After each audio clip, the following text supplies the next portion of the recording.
on pets. Pets, as I use it here, refers to animals, small or large, which are domesticated.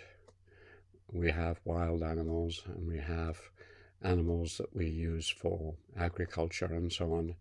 And then the innermost ring of animals around us are ones which human beings have made a big effort to domesticate, like the dog and the cat.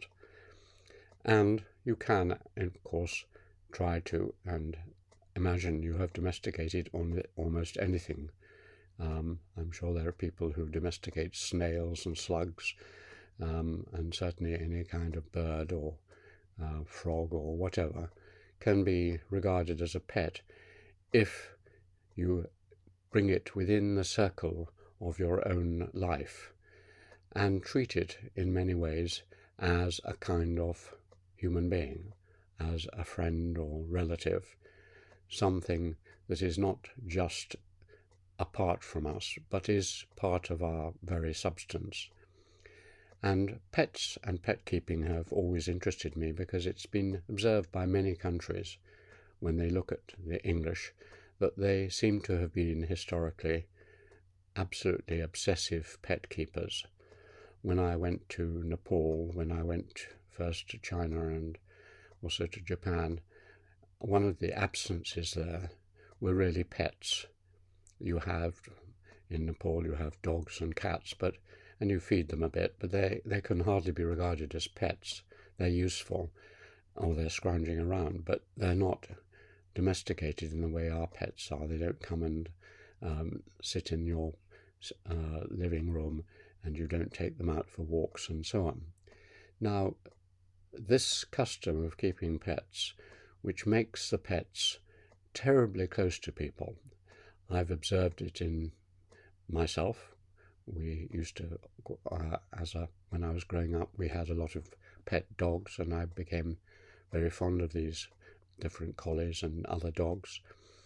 And my mother in particular was a great lover of pets, and she in India had pets, monkeys, which she adored, and otters, and even deer.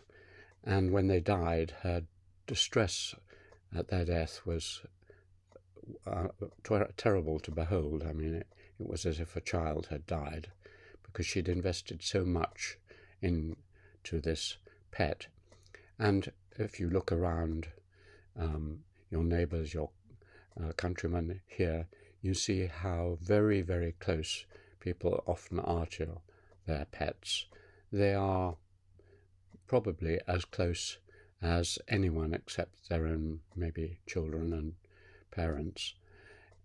They're right in the inner circle, and hence people spend huge sums of money looking after them. I have someone I know through my daughter who has just lost a pet cat, and she's absolutely distraught and going to spend large sums of money to get it cremated, as she spent even larger sums of money getting it medically treated for serious diseases, even though it was old and obviously going to die.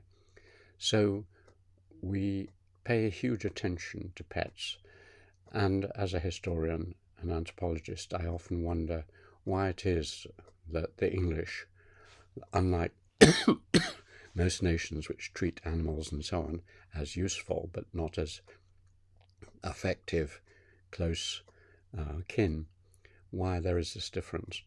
And one obvious thing is the difference of our family system, because in our family system, children, when they reach their teens, break off from their parents emotionally and often physically, moving away, going to school.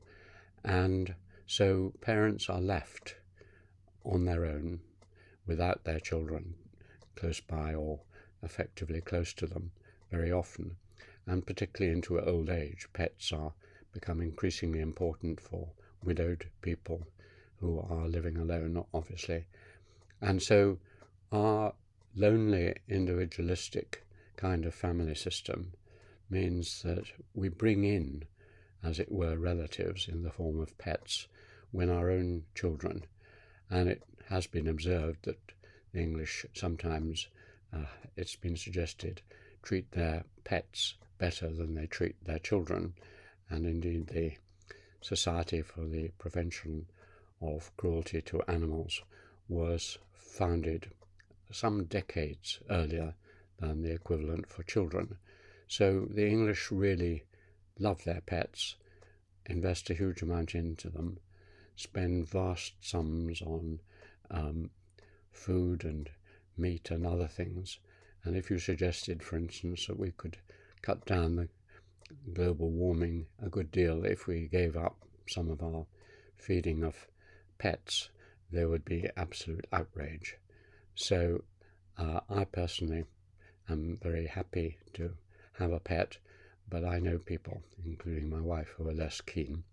But they are understandable, and they are in some ways a good reminder that we are like them, just animals.